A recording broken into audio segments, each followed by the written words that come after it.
Hello family, welcome to Nazia's kitchen. कैसे हैं आप सब लोग? उम्मीद है खैरियत से होंगे। अल्लाह ताला आप सबको अपने हिफ्ज़-ओ अमान में रखे। आज मेरे किचन में बनने जा रहे हैं गोला कबाब। बहुत आसान रेसिपी है, बहुत लजीज और टेस्टी बनते हैं। आप भी इस रेसिपी को ट्राई कीजिएगा। और इससे पहले कि रेसिपी स्टार्ट करें तो मैं नए आने वाले सब्सक्राइबर का तहे दिल से शुक्रिया अदा करती हूँ, और जिन्होंने मुझे ऑलरेडी सब्सक्राइब किया हुआ है उनका भी बहुत शुक्रिया। मेरे वीडियोस को लाइक करने का बहुत शुक्रिया, इसको शेयर करने का बहुत शुक्रिया।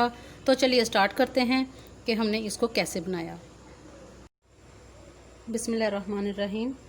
तो ये हैं सारे गोला कबाब के इंग्रेडिएंट्स। आप इसका स्क्रीनशॉट लेना चाहते हैं तो ले लीजिए, फिर इसके बाद मैं आपको क्वांटिटीज़ की बता देती हूँ। कि ये मैंने 300 ग्राम मटन कीमा लिया है, ठीक है। और मैंने ये 2 टेबलस्पून लहसुन अदरक का पेस्ट लिया है, और इसमें 2 अदद सब्ज़ मिर्चें काट के डाल दी हैं। 1 अदद हमने लीमू लिया है, इसका जूस इसमें जाएगा। और हाफ़ कप मैंने इसमें फ्राई की हुई प्याज ली है, ये इसमें जाएगी। तो ड्राई मसालों में हम लोग लेंगे 1 टीस्पून नमक, 1 टीस्पून सूंठ यानी कि सूखी हुई अदरक का पाउडर, 1 टीस्पून सुरख मिर्च पाउडर, 1 टीस्पून चाट मसाला। ये मेरा होममेड चाट मसाला है। अगर आपको इसकी रेसिपी चाहिए तो आप मेरे चैनल पर जाकर इसे देख सकते हैं, इस रेसिपी को। और 1 टीस्पून सूखा धनिया पाउडर, 1 टीस्पून गरम मसाला, 1 टीस्पून ज़ीरा, 1 टीस्पून चिली फ्लेक्स, और 1 टीस्पून मैंने लिया है टेंडर पाउडर, और ये उसको गलाने के काम आएगा हमारे कबाब को। और ये मैंने लिया है चना पाउडर, ये जो चने भुने हुए आते हैं ना, ये 1 टीस्पून उसका मैंने लिया है। 1 टेबलस्पून मैंने उसका लिया है। और 1 टीस्पून इसमें मैंने कॉर्नस्टार्च लिया है, यानी कि अरारूट भी इसको बोलते हैं। ये बाइंडिंग के लिए बहुत ज़बरदस्त काम करता है। तो चलिए इन सब मसालों को फूड प्रोसेसर में डालकर एक दफ़ा मिक्स कर लेते हैं। बिस्मिल्लाहिर्रहमानिर्रहीम। तो सबसे पहले हम कीमे को इसमें शामिल कर लेते हैं, और साथ ही हम इसमें प्याज ऐड कर लेंगे, लहसुन अदरक का पेस्ट और हरी मिर्चें ऐड कर लेंगे।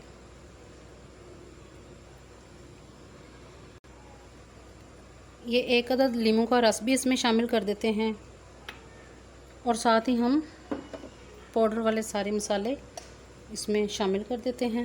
बिस्मिल्लाहिर्रहमानिर्रहीम।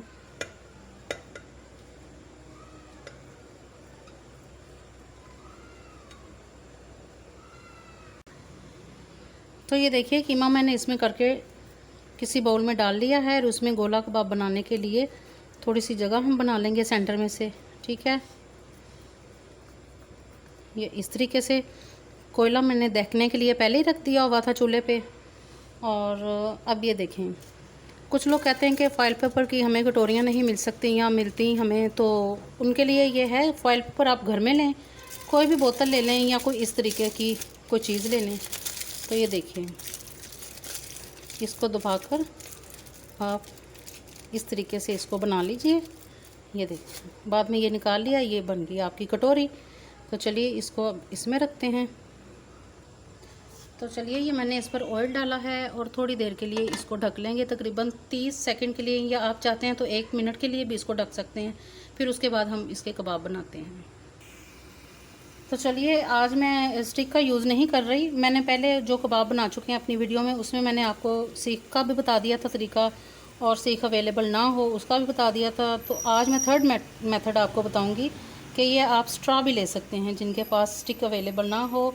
तो बिस्मिल्लाहिर्रहमानिर्रहीम, हाथों को थोड़ा सा ऑयली कर लीजिए, और जितना आपको रिक्वायर्ड हो उतना उस हिसाब से एक गोला सा बना लीजिए, ठीक है।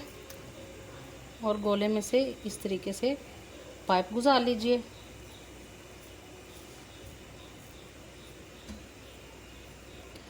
तो ये देखिए परफेक्ट शेप आ चुकी है। इसको आराम से इसमें से निकाल लीजिए, और ऐसे प्लेट में रखते जाएं, और इसी तरह पूरे कबाब बना लीजिए। तो ये देखिए गोला कबाब हमारे बनकर तैयार हो चुके हैं। और फ्राई करने के लिए बिल्कुल रेडी हैं। तो चलिए इनको फ्राई करते हैं। तो चलिए पैन में ऑयल डाल दिया है, बिस्मिल्लाहिर्रहमानिर्रहीम। इनको एक एक करके रखते जाइए और 2 से 3 मिनट तक इनको आपने हिलाना नहीं और बिल्कुल इसी तरह आपने फ्राई करना है, ठीक है। और उसके बाद जब एक साइड इसकी कुक हो जाए तो फिर इसको बेशक आप हिला लें। ये देखिए ऑयल को इस तरीके से मैंने चारों तरफ से फैला लिया है। तो अब इसको सिर्फ हम 2 से 3 मिनट तक एक साइड पकाएंगे, फिर उसके बाद दूसरी। तो चलिए देखते हैं, एक साइड पक चुकी है। हाँ जी बिल्कुल पक चुकी है। इसको अब हम इस तरीके से साइडें पलट कर चेंज कर लेते हैं ताकि दूसरी साइड से भी ये पक जाएं। तो ये है इनकी फ़ाइनल लुक। अगर आपको रेसिपी मेरी पसंद आए तो इसे लाइक कीजिए, शेयर कीजिए और मेरे चैनल को सब्सक्राइब कीजिए। तो मिलते हैं किसी नेक्स्ट वीडियो में, तब तक के लिए अल्लाह हाफिज़।